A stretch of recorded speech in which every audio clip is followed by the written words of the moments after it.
Welcome back to another episode of the Find Food Freedom Podcast. This is your host, Sam Previtt, and I am delighted that you decided to press play on today's episode. Today's episode is incredible. The guest is incredible. I had the pleasure of being virtually introduced to today's guest, Geneen Roth, through a mutual friend of ours, Victoria Garrick Brown. Victoria sent me an email and just said, hey, Sam, Geneen's one of her books, she has 5 books, but one of her books, Breaking Free from Emotional Eating, was what changed Victoria's life and really set her on her path of intuitive eating and making peace with food. And Geneen just recently released a memoir called Love Finally. And Vic thought she'd be a great fit for the Find Food Freedom pod. And I'm so glad that she virtually introduced us because we had such a great conversation today. Geneen's book, Love Finally, is a memoir about untangling the very difficult relationship that Geneen has with her mother. It talks about a teacher that she met that helped her not blame her mother and to continuously feel like a victim and continuously judge herself. Some of the most impactful words that Geneen said to me before we even jumped on the podcast were that she did not want to die being angry with her mother or herself. And so she did a deep dive into what it takes to release those stories and the blame.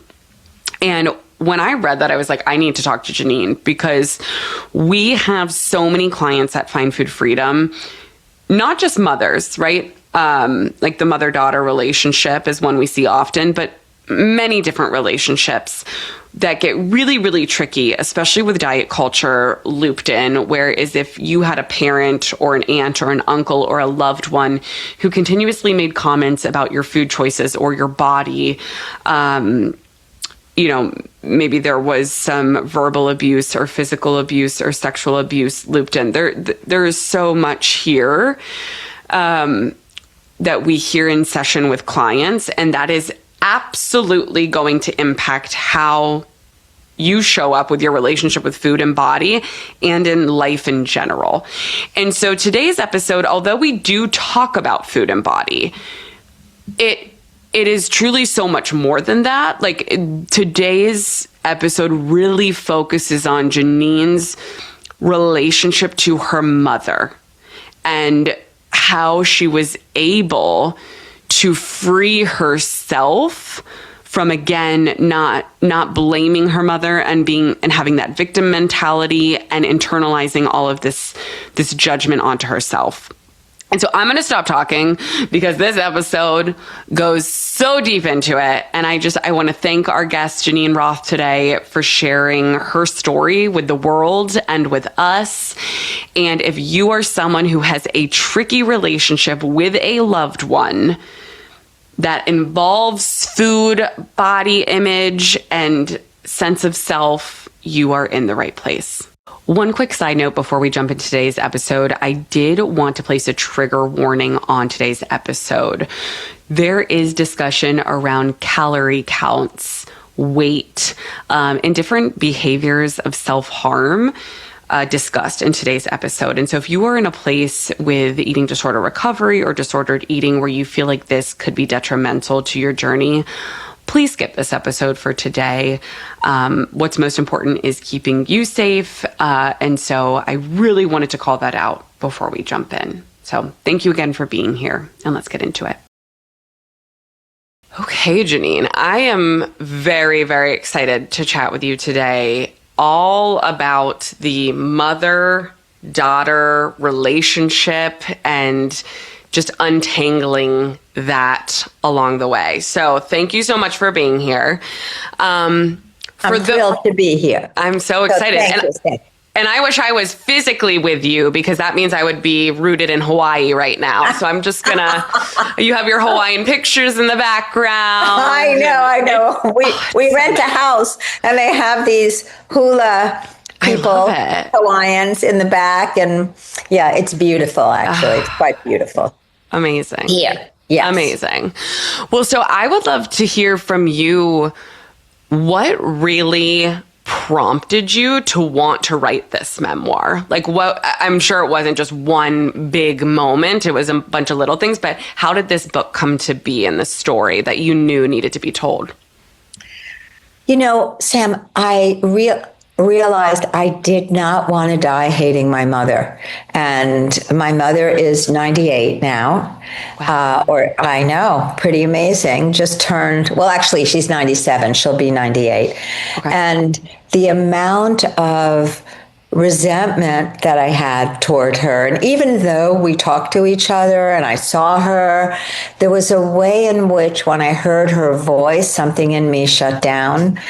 More than that, I realized that how I felt about her was affecting how I felt about myself.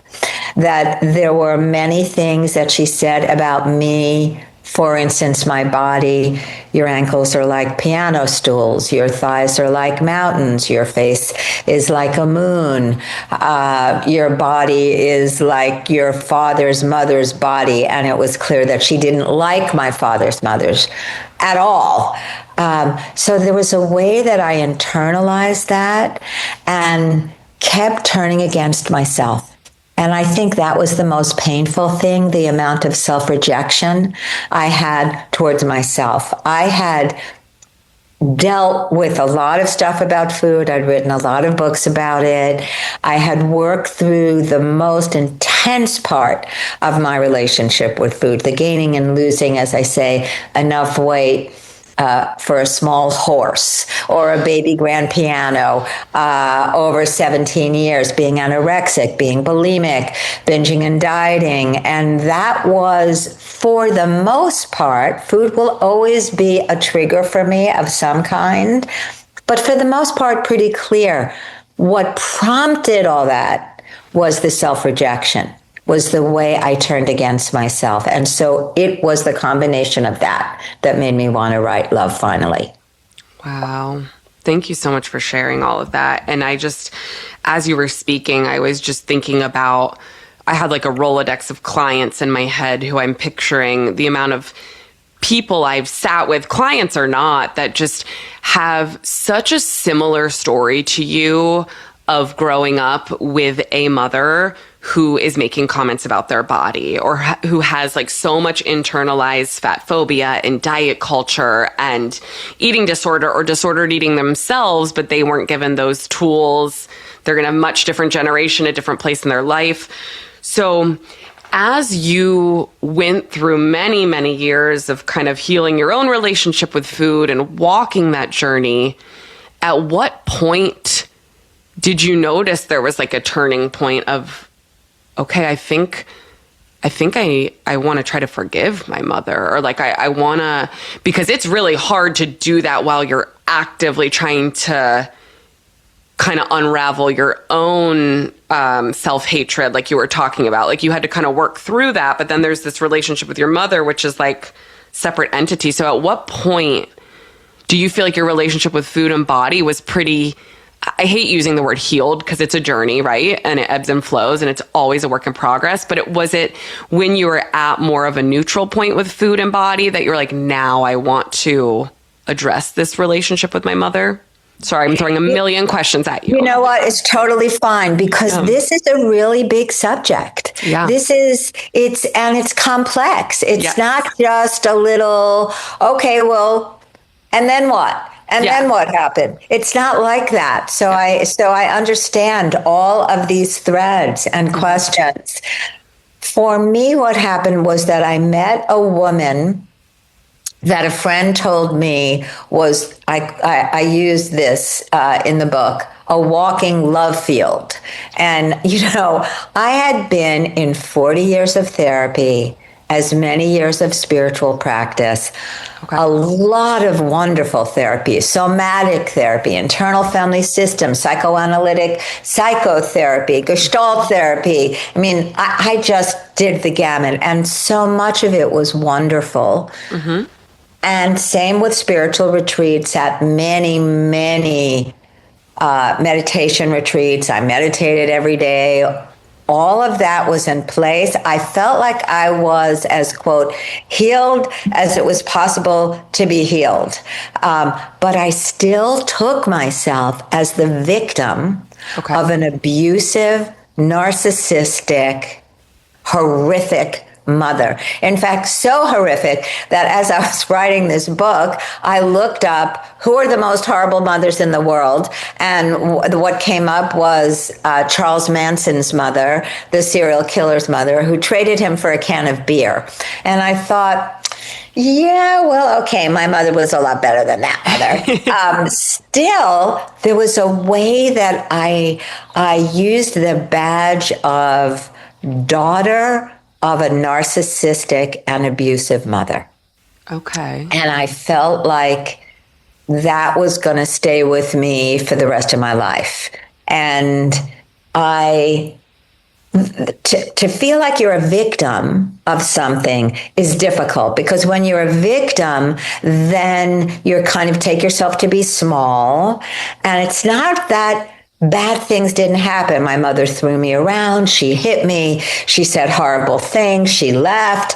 It was a rough childhood there. So there was an out there, and I was truly the victim when I was growing up of an abusive mother. All that was true. However, at this point in my life, to still take myself to be a victim meant that I was still dependent on out there to make it better. If I'm a victim, then somebody else has to make it better. Somebody has to show me my value, show me my worth, help me through being a victim. And that's what I did in all those years of therapy. And they all validated, yes, you really did have a horrible mother. And yes, it really was horrible.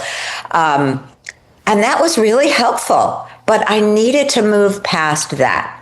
And when I met the teacher who was the walking love field, she taught, I had a lot of eye rolling going on. Yeah, oh, right.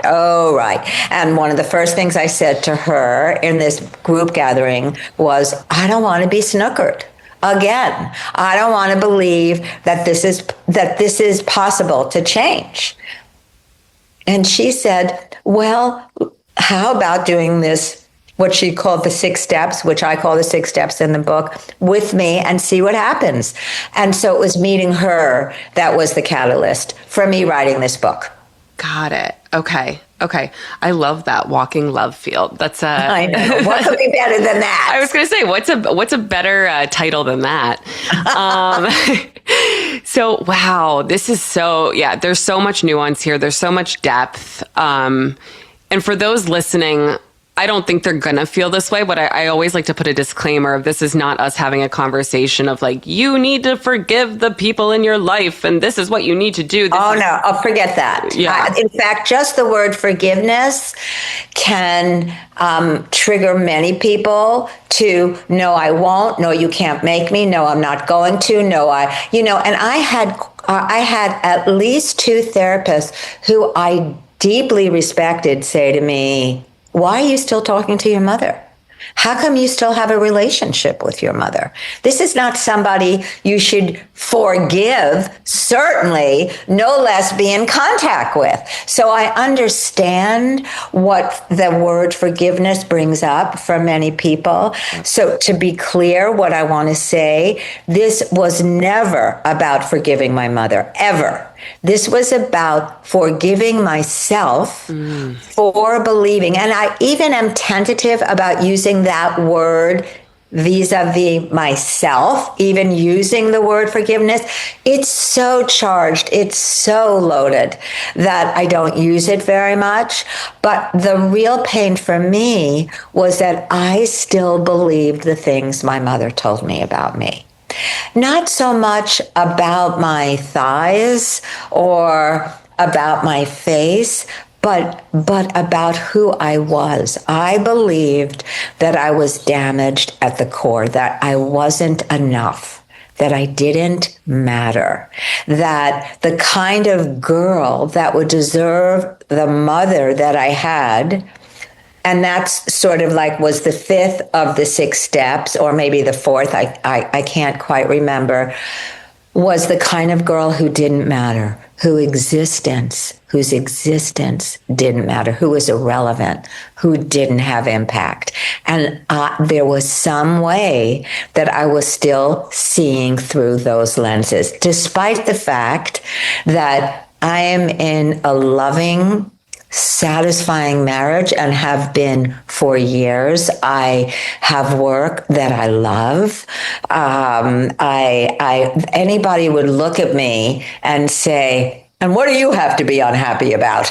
And, look how privileged you are. And I am the first to admit it right here, right now. I am so privileged. I have enough of everything. More than enough of everything. And the fact that I still woke up with something's wrong and I'm to blame, or as Coco, the teacher, said, the universal human paradigm is there's a way it should be, this isn't it, and someone is to blame. And that's kind of how I woke up every day. And I felt Can you say that one more time, Geneen? That was really impactful. Yes, there's a way it should be. Mm-hmm.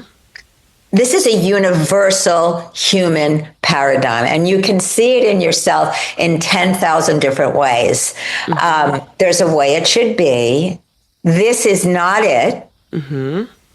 And someone is to blame. Mm-hmm. And if you're a self-blamer like I am, I ricocheted between blaming myself and blaming someone else. Yep. I'm to blame. Something's wrong with me. I'm not the right person to be living my life. There was this sense of, something's wrong with me. And that was installed, should I say, probably at a pre-verbal level. And it's sort of like putting on, you don't realize you're wearing contacts, and you've been wearing contacts your whole life because you've been seeing through those contacts. And at this point, they've kind of fused with your eyeballs. That's a kind of icky image. But anyway, your contacts have fused with your eyeballs, and you don't realize you're seeing through that lens. Yeah. And you're seeing through those conclusions. And everything you see is there's a way it should be, this isn't it. And usually I'm to blame because of these conclusions you've made about yourself before you could talk. Yes. And it's crazy that it doesn't even matter our age, because there is, we all have the inner child inside of us. We are that is still a huge part of us that it needs to be addressed. And our belief systems are, so many things are so deeply rooted in us that even with, like you said, 40 years of therapy and spiritual retreats and all of these things, it's still such a deep part of us. So I wonder with your journey of healing, we'll call it, I'm going to use heavy air quotes, because again, the word healing, the word forgiveness, people have so many different definitions of that, right? Of what they could think it is. But do you feel like when you really, was there a part where you scapegoated your body and you feel like eating disorder was a piece of that? And then once you were able to peel back those layers, it's oh, it's not about my body. There's so much more under here. Do you feel like you resonate with that, or am I totally missing the mark? No, I feel like my body and what I did with food and the way I turned against my body. I have a chapter in Love Finally called The Body Project. Okay. And it is 3 pages long, and it is about all the things I did to fix my body. Okay. And I did extreme things. I took it to the max. I mean, yes, I started dieting when I was age 11. And I remember the day my mother, the good humor guy, came around in his truck twice a day, and I was going out for the second toasted almond creamsicle of the day. My mother grabbed my hand and said, "You can't have this, you're getting fat." I was 11. I ran back in the house. I stuffed my pants with frozen Milky Ways. I ran up the steps and I sat over my garbage pail. First of all, I hadn't even realized I was fat. And I really wasn't fat. If I look at pictures of myself then, I wasn't fat.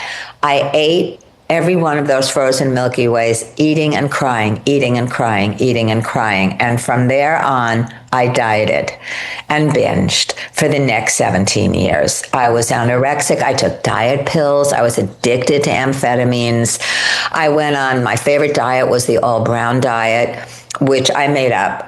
I made up diets all the time. The one hot fudge sundae a day diet, the 1,000 calorie a day sugar diet. The all brown diet was coffee, cigarettes, and Diet Shasta cream soda. And I did that for 3 weeks. And I lost weight. Then there was the breatharian diet, where I tried to be a breatharian who only ate light and drank silence, because I figured if you do that, you'd be thin. It was insane. My body was the vehicle through which I tried to fix what I believed was wrong with me. Exactly. Yeah, that makes so much sense. And Yes. so as you started healing your eating disorder and disordered eating, is that where you came to find, like, there is nothing wrong with my physical body? Like, this is not a physical, but then you started to recognize, like you said, you were still turning judgment on yourself, but not the physical body. Yes. There, I want to be clear and say, a couple of years ago, my doctor said to me, let me back up and say, because of what I did to my body at such an early age, I also developed osteoporosis at an early age, by the time I was 42, because I hadn't fed my body protein and fat, really, except in terms of cakes and ice creams. I mean, really, all I ever wanted to eat was sugar. And because that's what I wasn't allowed to have. I'd watch my father and brother eat these rows of Fig Newtons and Oreo cookies, and I wanted them. So my doctor, a couple of years ago, maybe 6 or 7 years ago, said to me, let's try to figure out why your body is stealing minerals from your bones. And he put me on this anti-inflammatory diet. This was when, inflammation, the word inflammation was really getting very big. Everything was to do with inflammation. And so I stopped eating everything that could possibly cause inflammation. And I lost maybe 10, 15 pounds in about 30 seconds. And I was thinner than I'd been, well, probably, I don't even know the last time I was that thin. And it definitely catalyzed, I like being thin. I like being this thin. I could be a kiltie now in high school, where I was rejected by all the cheerleaders because of whatever. So it is I would say it is always a place for me to be mindful of. That's what I would say. Yeah. Have I felt like this body is, before that, before I lost the 10 or 15 pounds, it had been years since I was at the same weight. And I felt great. I never even thought about it. And then I lost the 10 or 15 pounds, like, whoa. And I had to be quite careful about liking to be at that teeny weight. It was really small, and mindful of the fact that, okay, this is bringing up the years that I wanted to be really, really thin. Yeah. When I was anorexic, I ate 150 calories a day and jogged 4 miles a day and got down to 88 pounds. And I didn't get down to 88 pounds, but I still hadn't been that thin in a long time. So I would say that food and the relationship with food is always something I'm mindful of. I think that is So I'm just so grateful that you said that. And I just want to validate for you that that is so completely normal throughout our entire lives to like something will happen. Maybe our body changes or something. And we're like, ooh, why do I like this? Like what, you know, like what is this bringing up for me? But it goes back to like those belief systems are so deeply, deeply entrenched in us. And like we said before we even started recording today, like diet culture is not going anywhere anytime soon. We are getting inundated with these messages of smaller is better, smaller is better, smaller is better. Look at Hollywood and the bodies that we're seeing all around us. Like they're this, even if it's not in our face, it's subconscious. We're seeing it with our eyes. So yes. Even if we are so acutely aware of that, it can still have an impression on us. And so it's very normal. But the fact that you have so much awareness around that, I think is really wonderful. And so now bringing it back to your mother and this relationship with her, because I have so many clients that work with myself and our team of dietitians that have these mothers that are saying or doing very similar things that you said about like making the comments about your body and your thighs and your face and your fat and you can't have that, or they have all of these memories. Like, so I don't know if we need to go through the 6 steps that Coco, the love field, walking love field taught you, or where we go from here, but like how have you gotten to this place that you're at now? And I know there's so much nuance and time and work and all of that, but how would you kind of talk someone through like how you've gotten to where you're at today?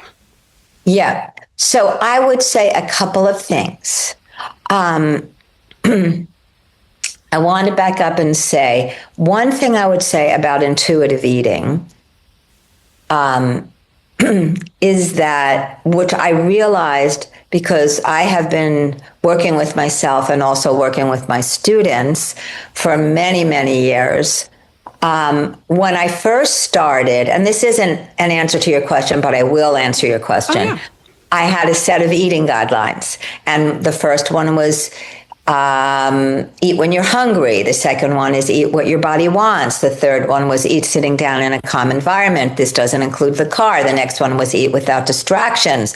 And distractions then included television and radio and books. Now it would just make a big thing about the internet and scrolling, and then stop when you've had enough. And the next one was eat with enjoyment, gusto, and pleasure. What I didn't realize when I wrote those guidelines, and only actually realized after I did the 6 steps over and over and over again with Coco, was that in order to really follow those guidelines and to intuitively eat, there's got to be an adult home in this body. Because when I would used to say to myself, eat what you want, all I wanted was what I wasn't allowed to have. Mm-hmm.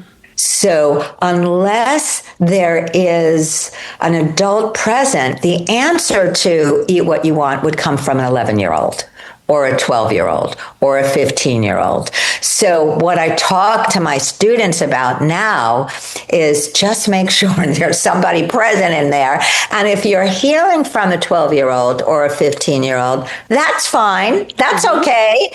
Just be aware that what she's wanting isn't necessarily what your body wants and what's nourishing you.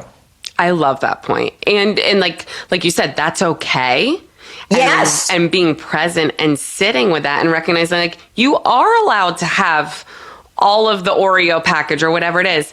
And then being able to have that adult present to say, and how does that make you feel physically, mentally, emotionally? Like being able to walk through that. But I think there's so many people that will say, oh, eating or intuitive eating doesn't work for me. I just eat everything in sight. And oops. But this is why. Exactly. Because if they're eating everything in sight, the voice that's telling them what to eat is not an adult. Yes. It's not an adult. It's a 5-year-old or a 10-year-old. And if you ask a 10-year-old, what do you want to eat? They're not going to say to you, protein, carbs, fat. They're not going to say that to you. They're going to say, gimme, gimme, gimme, chocolate cake, ice cream, pizza.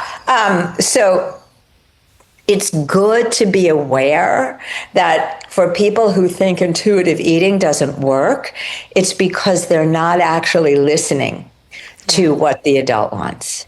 And they probably don't have the skill set to be able to listen, right? Because like you said, with the example you gave with your mother, and like being told you can't have something, what are you going to do? You're going to run to the freezer, you're going to grab everything, and you're going to sneak that, because being told we can't have something is only going to drive that urgency up to have more of it.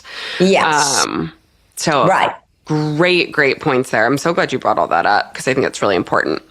So let's go back to that question you asked me about mothers. Yes. Or was that the question? And, doing the 6 steps. So what I would say about the 6 steps, well, I'll tell you what they are, and then I'll frame them, and then we'll talk about mothers and daughters for a sec, or more than a sec.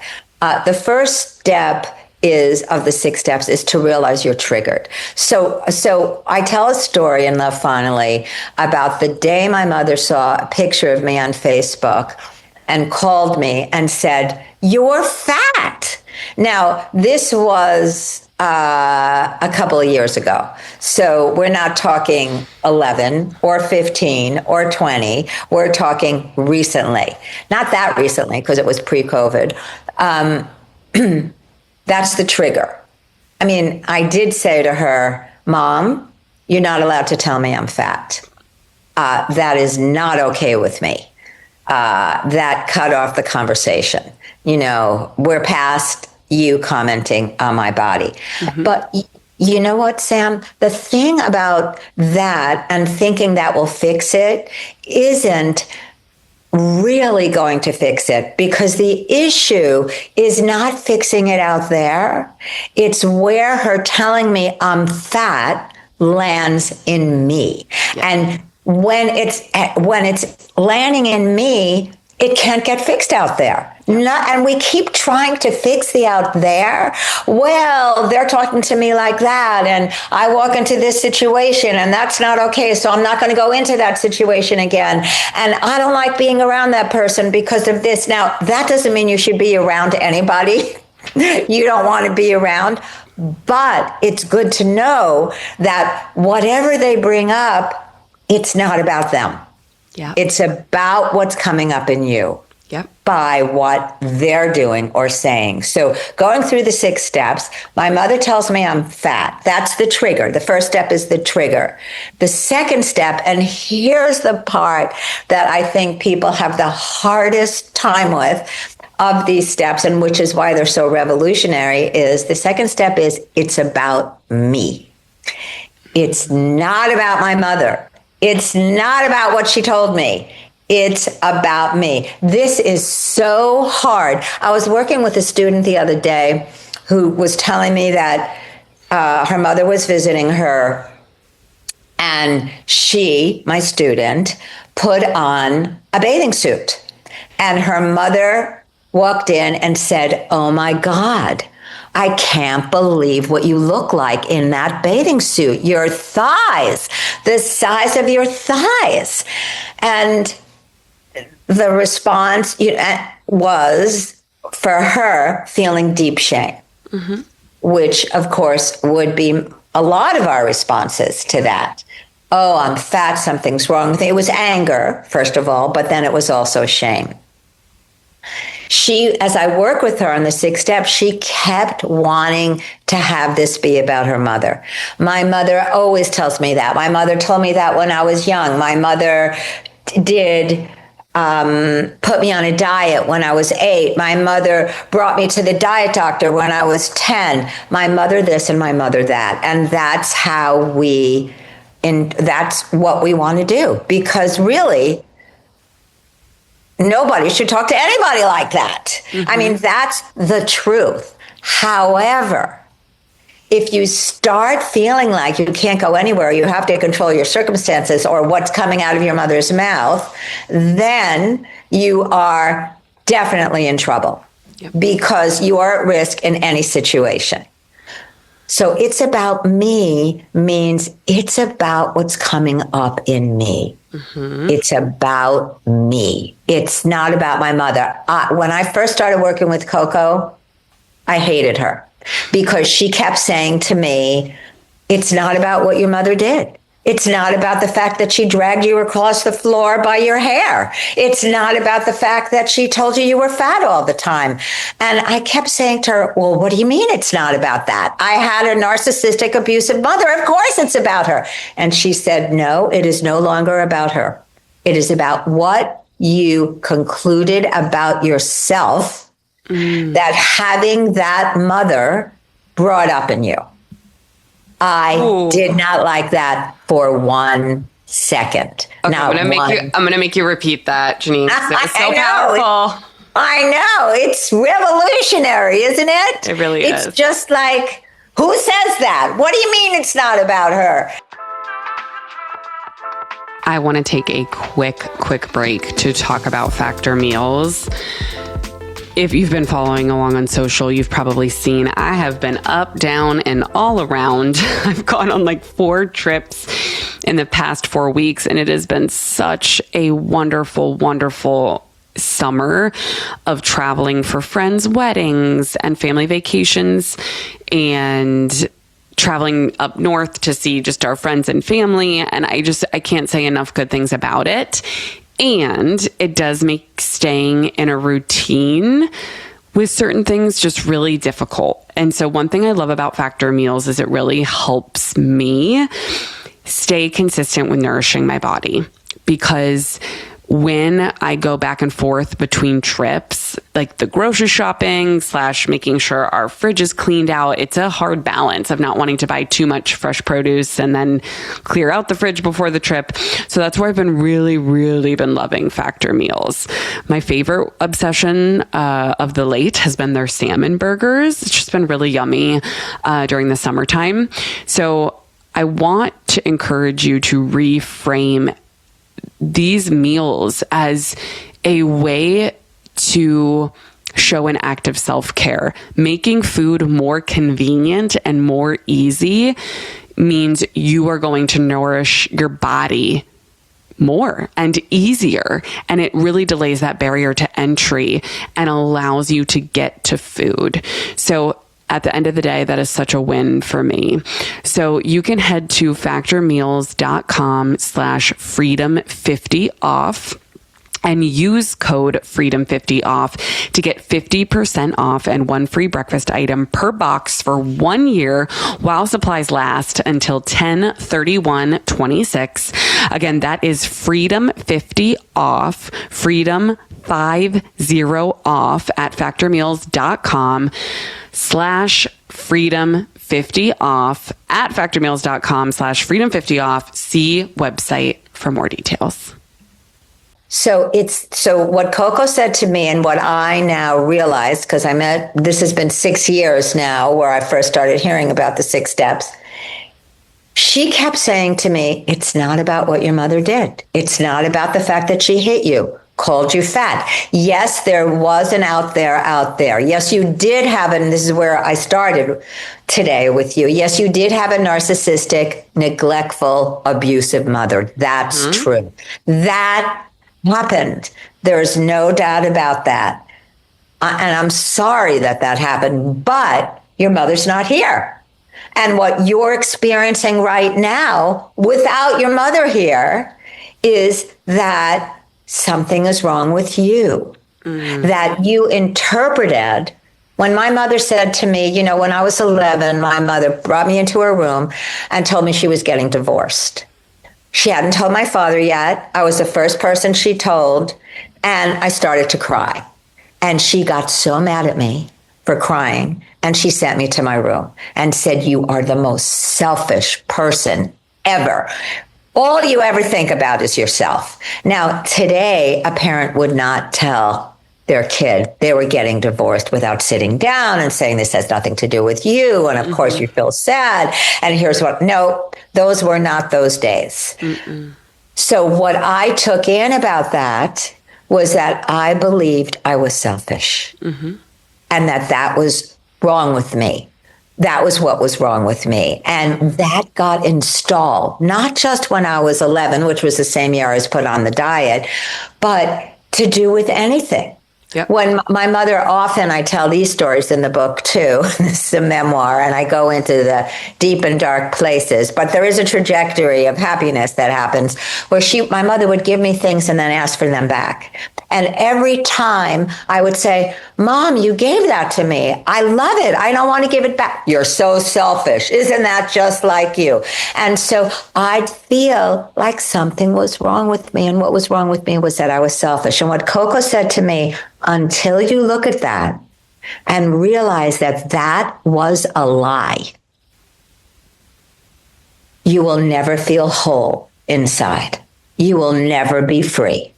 You will be tied to that conclusion because you believe it. You believe you're selfish and damaged and something's wrong with you.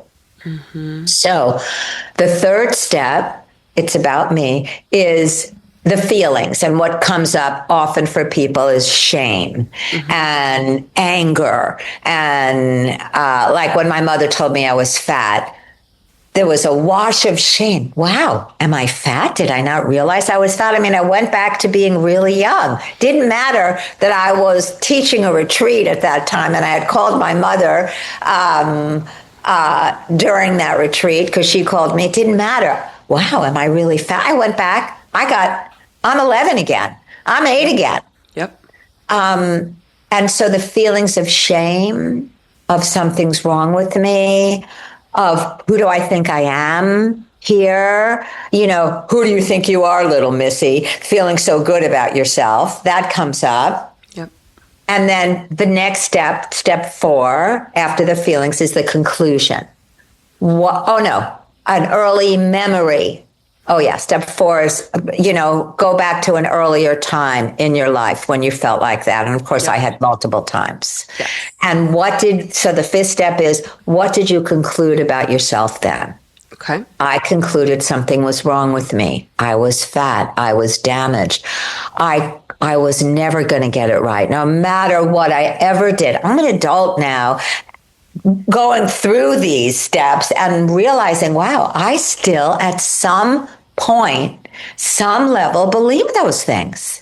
That's how I'm seeing not just myself, but everything else. So when I go to a party and somebody says something to me that's difficult, I go right back and see through that lens. It's like wearing a pair of, I said contact lenses, but you could also imagine wearing a pair of yellow lenses. Mm-hmm.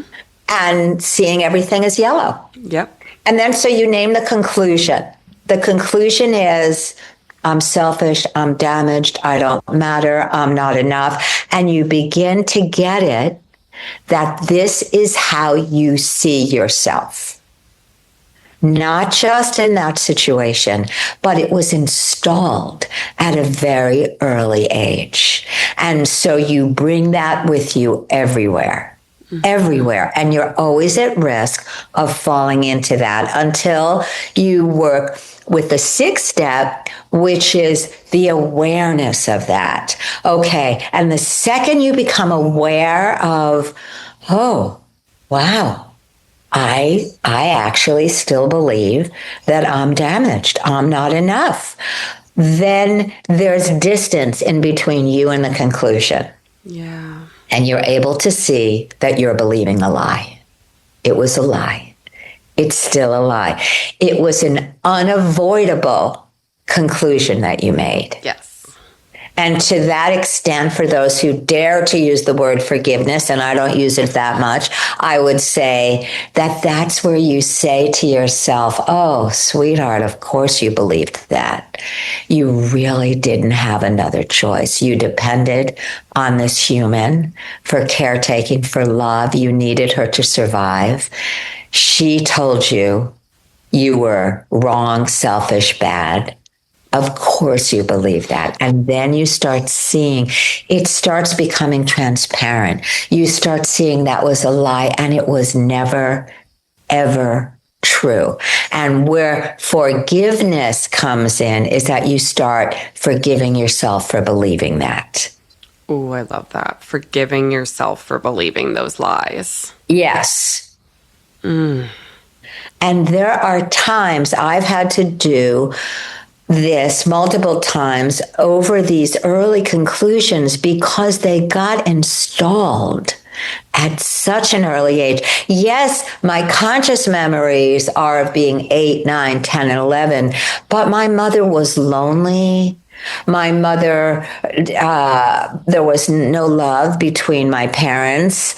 There was cruelty between them that I witnessed, that I took in. So the atmosphere that I grew up in was one of loneliness and cruelty. And I took that in. Mm-hmm. And that's how it was. And I believe, because every kid, every child believes that it's about them. Mm-hmm. It's about me. It's my fault. If I was different, I spent years trying to fix the relationship between my parents and believing I could. Yeah. Yeah. Whew. Don't mind me frivolously taking notes the whole time. If you saw me looking down, that's what it was. So many. I know this is deep. This is it's really, really deep. It goes back to a basic view of being alive, of how we think of life and ourselves in it. Yeah. The wonderful thing, I'll add this, about doing these steps and about working with yourself this way is that you start realizing the possibilities. You start realizing the spaciousness, the freedom, because you start seeing who you are without these conclusions. Yeah. And it's what all the spiritual teachers say you are, which is this sense of spaciousness and clarity and love. It's love. Yeah. Yeah. Wow. So your mother is still alive today, correct? My mother is still alive, yes. Going to be 98, I believe you said. So I know you said the most recent incident that you recalled or told a story about was like pre-COVID times. She saw the Facebook picture. She told you you're fat, and it had this effect. And you said, you're not allowed to talk to me like that. Do things like this still happen from your mother? And no. How do you respond? Or has she? So that's where my next question lies is like, was there ever an event after that? And once you went through these steps, and how that changes how you respond in a situation like that? Or Great question, Sam, because what started happening, which was like in the realm of miracles, was as I started working with those conclusions about myself, and I stopped blaming my mother, because I started understanding that although there was an out there, and she was the kind of mother she was, my pain was that I believe those things now, and that had nothing to do with her anymore. It did. So I stopped blaming her. Okay. And I started turning toward myself. I started realizing how against myself I was. And as I started doing these steps, and as I started being aware of the ways that I beat myself up and turned against myself, the harshness, that started opening up and changing, utterly changing. And I started feeling a lot of sweetness and kindness towards myself. And as that started happening, it started changing how I was with my mother. Yeah. Because I wasn't blaming her anymore. I wasn't getting on the phone with a closed heart and an armored chest. And there was openness and there was understanding that and I knew all this before, but I didn't feel it. She was a lonely, fat kid. Her mother put her on a diet very early. She did not feel loved by her mother at all. She felt hated by her mother. And she repeated the same thing that her mother did. I felt for myself like my mother was disgusted by me. And she felt like her mother was disgusted by her. And as that started unwinding in me, she started relaxing because she no longer needed to defend herself every time she got on the phone. Up until this point, with me doing the 6 steps and me starting to write love finally, my mother maintained, I didn't hit you, nothing happened. Why are you always gazing at your navel? Isn't it time you stop being so self-indulgent and stop doing all this therapy? This time, what started happening was, because the dynamic changed in me, it takes 2 to tango, as they say. Of course. And because she was no longer defended, she started saying things which was quite amazing. I'm so sorry for being that mother. I'm so sorry for neglecting you. All I ever thought about was myself. I'm so sorry that you grew up just like I grew up, that I was the kind of mother to you that my mother was to me. And then she started saying things like, I'm so proud of you. You're the diamond of my life. I love you so much. I mean, I do recount in Love Finally, I kind of pasted all the little texts she sent me over a period of time, which were all really loving.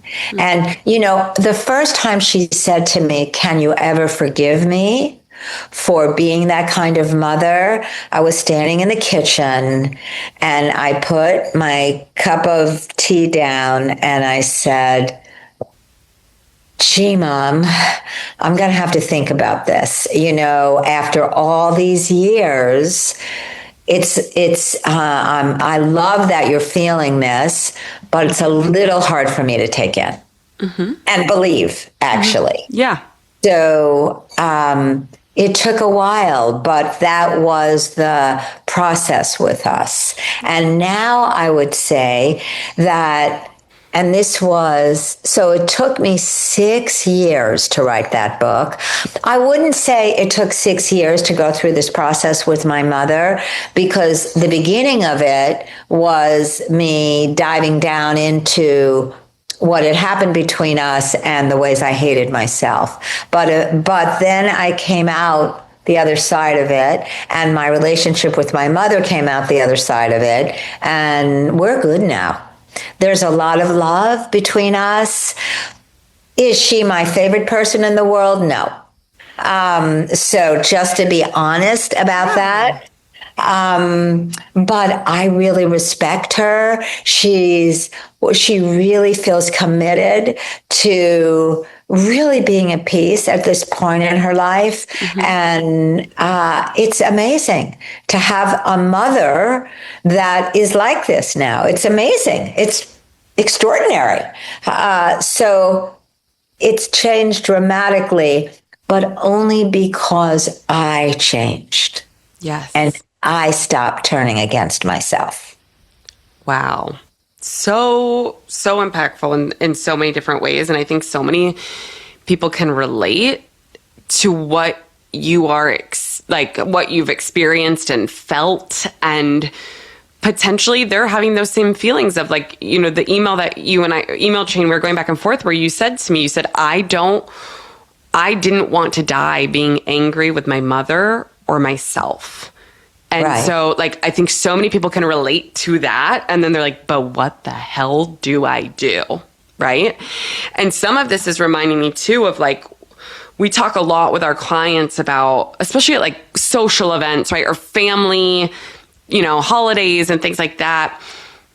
I'm going kind of back into the intuitive eating, but I'm seeing parallels here of, I always like to tell my clients, it is not your responsibility to convince or defend intuitive eating. And that defensiveness, I understand when people are new to this space and they feel so invigorated and they're not on a diet anymore and they just want to scream it from the rooftops and they want to tell everyone about it and point their finger. And I'm like, that's going to burn you out real quick. and you're not going to be able to be in conversation with people. And we can't, like you said, we cannot control the triggers or the situations or the circumstances that happen to us. So that releasing that responsibility of that, I think, is huge. And so I just, for whatever reason, I was feeling parallels there, because I've seen clients be able to let go of that and just this radical acceptance almost. Yes, of course. Right? It's that. It is absolutely that. To understand that, first of all, you can't convince anybody of anything. Yep. And that is a hard-earned truth. And I still don't believe it. I know. At times. There are times where I want to tell my husband, it would be much better if you didn't eat that. And then I have to, and then he'll say to me, go tell that to somebody who pays you, Geneen. And, I'll have to eat my words. And so, you can't convince anybody of anything. But here's what I know, Sam, that when you change the way you see yourself, which is absolutely possible, then everything you see changes. Everything you see changes. You take off the yellow glasses and suddenly you are no longer, as the Bible says, seeing through a glass darkly. You are seeing clarity, and you are seeing possibility, and you're seeing freedom. And and for me, that's the way, and now I'm going to get very global here, but we create a new earth. Yeah. And it happens one by one, because the energy that you emit, and you can see this if you walk into a room and somebody's in a really bad and dark mood, then everybody's in but when there's a kind of sense of possibility and freedom and love, it is contagious. And that's how we change. And we don't do it to change the world. We do it because anything else is uncomfortable inside ourselves. That is so good. And I love that you took it globally, because I think, we are in a very, very interesting point in history where people are just screaming their beliefs, and who can be louder and who can be more polarizing, or all of these things. And to be able to just turn inward and work on that relationship with self and what we believe about ourself. And then that it bleeds into everything and everyone you touch and everyone you see. It does. Yeah. Because you see the world as you see yourself. Yeah. And I think that's the part that most people don't believe. They really believe there's an objective out there. All these, they're doing this and they're doing that, and they're saying this and they're saying that. And I'm not saying they're not saying those things, but the way you see those things depends on how you see yourself. It's like we're painters and we're painting a picture, or we're mirrors. We're mirrors, but we're looking in the mirror, and we think that if we just can change the mirror, then we can change what we see. But no, the change is here. And once you do that, everything you see changes. Wow. It's really, really, really, it's a lot, and it's very impactful. And I think a lot of people need to hear it, though, because like we said from the very beginning, we're not trying to convince people that they need to forgive people. Again, back to that word, because I think a lot of people are going to I can just see people hearing this conversation. I don't want that to be the message. But I think hearing your story, it gives hope that if you've ever had that story of I don't want to die being angry with myself or blank, enter whoever. It doesn't even have to be your mother, right? It could be a partner, it could be a sister, it could be an aunt, whoever, friend. I think a lot of people can relate to that. And so what would you like? Do too. What would you like people to walk away with this episode? If this is a really hard question, but we covered so much. So if they don't remember anything, but they remember this one thing, what do you want them to hear from you? I really want people to know that, well, I'm going to elaborate a little bit, that they're seeing the world the way they see themselves. Yep. And in order to change how they see themselves, I'm not talking about how they see the world, but to change how you see yourself is absolutely possible. That freedom and love and spaciousness and clarity are a blink of an eye away. But it takes actually not just hearing this, but actually doing the work. And I explain that in my book. Of course, there are many ways to do that. Mm-hmm. I think the 6 steps are the most fabulous, revolutionary, unbelievable thing. They're the linchpin that holds it all together. But to really realize that how you're holding yourself and seeing yourself matters. And most people don't realize the disregard with which they hold themselves. And that's what's possible to change. I love that so much, because I think it goes back to what you said at the beginning of the episode, which I wrote down. There's a way it should be. Then it's let me make sure I have it right. There's a way it should be. This is not it. And there is someone to blame. And so whether it's blaming yourself, or a lot of times we're just pointing a finger and blaming everyone else, it's so needed. It is, because what happens, Sam, is that, and this is what I find more and more, and believe me, I am not an evangelist, and I am not somebody who feels like, do this and everything changes and here's the miracle cure. Yeah. I'm not into that. But what starts happening is that you start seeing things as they are. Yeah. That a glass is just a glass, and a situation is just a situation, and a person is saying what they're saying, but it has nothing to do with you. Yeah. So things become what they are without the overlay of judgment of how it should be, which is basically, I do want to say this, all judgment is self-judgment. So anytime you judge something else, it means that it's coming from a judgment about yourself. Mm-hmm. And when you start unwinding that judgment, you start allowing what's there to be there. You're not feeling like somebody owes you. I think for the longest time, because of my own childhood, I felt like somebody owed me, and that I got the bad end of the stick. But now it's just, okay, that's just the way it is. That situation is the way it is. I don't need to overlay onto it my own sense of what it should be, which is basically my own self-blame. Yeah. Wow, Geneen. More quotes I'm writing down. All judgment is self-judgment. I feel like we need to make a lot of merch after this episode. But I just thank you so much for sharing your story. So that last question I want to ask then here is, like, with the memoir. Because I probably didn't answer that question. Did I answer you? No, okay. You did answer me. You did. Okay. I'm saying this is the last question. I promise this is my last question, because I could talk to you forever. Is just, so your memoir, it covers the 6 steps. So if people are saying, hey, I want to learn more, right? I really resonated with this. Where can they find love finally? Where is the best place they can find you to learn more?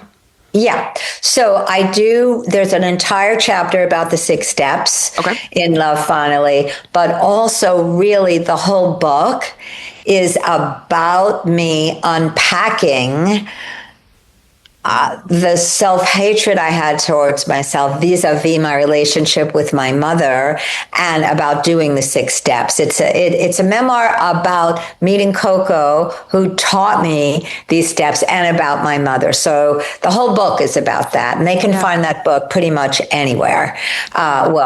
Yeah, definitely on Amazon and hopefully in independent bookstores. They could also go to my website, GeneenRoth.com, and also Substack, which I'm writing weekly. I'm just working on something about the 6 steps, but it's a long piece, so that probably won't be out for a while. I really go into them in the book. And so if they really want to find out about the 6 steps, they can through the book. Awesome. Well, we will include all of those links, your website, the Substack, all of that in our show notes so people can easily find that. So thank you so much for sharing your story with us, Geneen. What a pleasure, Sam. I've loved this conversation. Thank you. Thank you so much. Thank you for listening to the Find Food Freedom podcast. Please remember to rate, review, subscribe, share with a friend. My goal is to help as many people as possible. So the more that you share this podcast, the more we can get it into the ears of the people who really need it.